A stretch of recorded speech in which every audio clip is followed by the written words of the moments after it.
ಗುರು ಇವತ್ತು ನನಗೊಂದು promotion offer ಬಂತು, ಅದು ಯಾವುದು ಅಂತ ಹೇಳ್ತೀನಿ. ಈ ವಿಡಿಯೋನ ಕೊನೆ ತನಕ ನೋಡಿ, ತುಂಬಾ ಚೆನ್ನಾಗಿದೆ. ಎಲ್ಲರಿಗೂ ನಮಸ್ತೆ ಗುರು, ನಾನು ನಿಮ್ಮ ಪ್ರೀತಿ ಅಭಿ. ಇವತ್ತು ಬೆಳಿಗ್ಗೆ ಎದ್ದು ಈ ರೀತಿ ರೆಡಿ ಕಾಲೇಜಿಗೆ ಹೋಗೋಣಂತ ಹೊರಟೆ. ಇವತ್ತು ಬಸ್ ಸ್ಟ್ಯಾಂಡ್ ಹತ್ರ ಹೋಗ್ತಿದ್ದಂಗೆ ಇಷ್ಟಕ್ಕೊಂದು ಜನ ನಿಂತ್ಕೊಂಡ್ಬಿಟ್ಟಿದ್ರು ಬಸ್ ಸ್ಟ್ಯಾಂಡ್ ಹತ್ರ. ಆದರೆ ಅವ್ರು ಯಾರು ನಮ್ಮ ಬಸ್ ಸೇರಕ್ಕಲ್ಲ, ಬೇರೆ ಬಸ್ ಸೇರಕ್ಕೆ. ನಾವಾಗ ರಾಂಪುರ ಬಸ್ ಮಾತ್ರ ಈ ರೀತಿ ಖಾಲಿ ಆಗಿತ್ತು.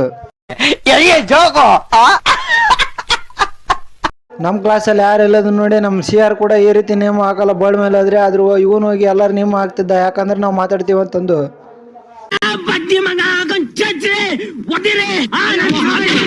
ಈಗ ನಾನು ತೋರಿಸ್ತಿರೋದು ಇವ್ರು ನನ್ನ ಫ್ರೆಂಡ್ ಅನಿಲ್ ಅಂತ ಬಂದ್ಬಿಟ್ಟು. ನಾವಿಬ್ಬರು ಬೆಸ್ಟ್ ಫ್ರೆಂಡ್ಸ್ ಯಾವಾಗಿದ್ರು. ಇವರೆಲ್ಲರ ಕ್ಲಾಸಲ್ಲಿ ಯಾರು ಇಲ್ಲದನ್ನ ನೋಡಿ ಈ ರೀತಿ ಪೋಸ್ಗಳು ಕೊಡ್ತಿದ್ರು. ಇವನು ಮಾತ್ರ ಮಲ್ಕೊಂಡ್ಬಿಟ್ಟಿದ್ದ. ನನಗೆ ಎಷ್ಟು ಚೀಪ್ ಅನಿಸ್ಬಿಡ್ತು ಅಂದ್ರೆ, ನಿಮ್ಮ ಈ ತರದೆಲ್ಲ ಇದಾರೆ ಜನ. ಇವತ್ತೆಲ್ಲರೂ ಬೆಲ್ ಹೊಡಿತಿದ್ದಂಗೆ ಮನೆ ಕಡೆ ಹೊರಟ್ರು, ಅದಕ್ಕೆ ನಾನು ಕೂಡ ಮನೆ ಕಡೆ ಹೊರಟೆ. ಇವತ್ತು ಮನೆಗೆ ಬರ್ತಿದ್ದಂಗೆ ಈ ರೀತಿ ಗಿಚ್ಚ ಮರಡಿ ಆಗ್ಬಿಟ್ಟು ಸೊಂಟ್ರಿಗೆ ಹೋಗೋಣಂತ ಹೊರಟೆ ಬೈಕ್ ತಗೊಂಡು. ಗುರು ನಾನೀಗ ಸೊಂಟ್ರಿಗೆ ಹೊರಟಿರೋದು ಪ್ರಮೋಷನ್ ಮಾಡೋಕ್ಕಂತಂದ್ಬಿಟ್ಟು. ಅದೇನು ಪ್ರಮೋಷನ್ ಅಂತ ಆಮೇಲೆ ಹೇಳ್ತೀನಿ. ನಾನು ಮಾಡೋ ಮಿನಿ ಲಾಗ್ಗಳನ್ನ ನೋಡ್ಕೊಂಡು ನಾನು ಕರೆದಿದ್ದಾರೆ ಗುರುನ ಪ್ರಮೋಷನ್ ಮಾಡ ಅಂತ ಅಂದ್ಬಿಟ್ಟು. ನಾನು ಇದು ಜೀವನದಲ್ಲೇ ಮೊದಲನೇ ಬಾರಿಗೆ ಮಾಡ್ತಾ ಇರೋದು ಪ್ರಮೋಷನ್. ನನಗೂ ಈ ಥರ ಆಫರ್ ಬರುತ್ತೆ ಅಂತ ಅಂದ್ಕೊಂಡೇ ಇದ್ದಿಲ್ಲ. ಆದರೆ ದೇವ್ರ ದಯೆಯಿಂದ ಏನೋ ಬಂತು, ಇದೇ ರೀತಿ ಸಪೋರ್ಟ್ ಮಾಡ್ಕೊತಾರೆ ಅಂತ ಹೇಳ್ತೀನಿ. ಗುರು ನಾಳೆ ಛತ್ರಪತಿ ಶಿವಾಜಿ ಜಯಂತಿ ಇದೆ ಅಂದ್ಬಿಟ್ಟು ಸರ್ಕಲಿಗೆಲ್ಲ ಈ ರೀತಿ ಡೆಕೋರೇಷನ್ ಮಾಡಿದ್ರು. ಅದಂತೂ ತುಂಬಾ ಅದ್ಭುತವಾಗಿ ಕಾಣ್ತಿತ್ತು.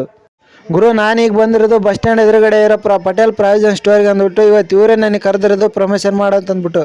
ಗುರು ನೋಡ್ರಿ ಗುರು, ಈತೆ ಈಗ ಅಂಗಡಿ ಓನರ್, ಈತೆ ನನ್ನ ಗಂಗೂಬಾಯಿ ನಮ್ಮ ಅಣ್ಣ ಇದ್ದಂಗೆ. ಈತ ನಾನು ಮಾಡೋ ಮಿನಿ ಲಾಗ್ಗಳು ನೋಡಿ ಪ್ರಮೋಷನ್ ಮಾಡೋದು ಕರೆದಿದ್ದೀತೆ. ಎಲ್ಲದಕ್ಕೆ ಧನ್ಯವಾದ ಹೇಳ್ತೀನಿ. ಇವರಿಬ್ಬರ ಹುಡುಗರನ್ನ ಕೆಲ್ಸಕ್ಕೆ ಅಂತ ಇಟ್ಕೊಂಡಿದ್ದಾರೆ, ಯಾಕಂದ್ರೆ ಹುಡುಗರು ಚೆನ್ನಾಗಿ ಮಾಡ್ತಾರೆ, ಫಾಸ್ಟ್ ಮಾಡ್ತಾರೆ ಅಂತಂದು. ಗುರು ಇಲ್ಲಿ ಡೈಲಿ ಯೂಸ್ ಬೇಕಾದಂಥ ಎಲ್ಲ ಸಾಮಾನುಗಳು, ಪ್ರತಿಯೊಂದು ಸಾಮಾನು ಕೂಡ ಇಲ್ಲಿ ಸಿಗುತ್ತೆ ಗುರು. ನಿಮ್ಗೆ ಯಾವ್ದು ಬೇಕಾದರೆ ಬಂದು ತಗೊಂಡು ಹೋಗ್ಬೋದು. ನೀವಂತರ ಕಮ್ಮಿ ರೇಟಿಗೆ ಅಂತ ಕೊಡ್ತಾನೆ. ಈತ ಮಾತ್ರ ಯಾವಾಗಲೂ ದುಬಾರಿ ಅಂತ ಹಾಕೋದಿಲ್ಲ, ಚೆನ್ನಾಗಿರುತ್ತೆ.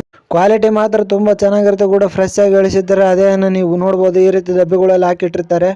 ಎಣ್ಣೆ ಟೆನ್ಗಳನ್ನ ಈ ರೀತಿ ಗಾಡಿಯಲ್ಲಿ ತಂದು ನೀಟಾಗಿ ಇಳಿಸಿ ಸೇಫಾಗಿ ಮ್ಯಾನ್ಯಲ್ ಆಗಿ ಕೆಲಸ ಮಾಡ್ತಾರೆ. ಇವ್ರು ಮಾತ್ರ ಚೆನ್ನಾಗಿರುತ್ತೆ, ಸೂಪರ್ ಕ್ವಾಲಿಟಿ, ನೀಟ್ನೆಸ್ ಆಗಿರುತ್ತೆ.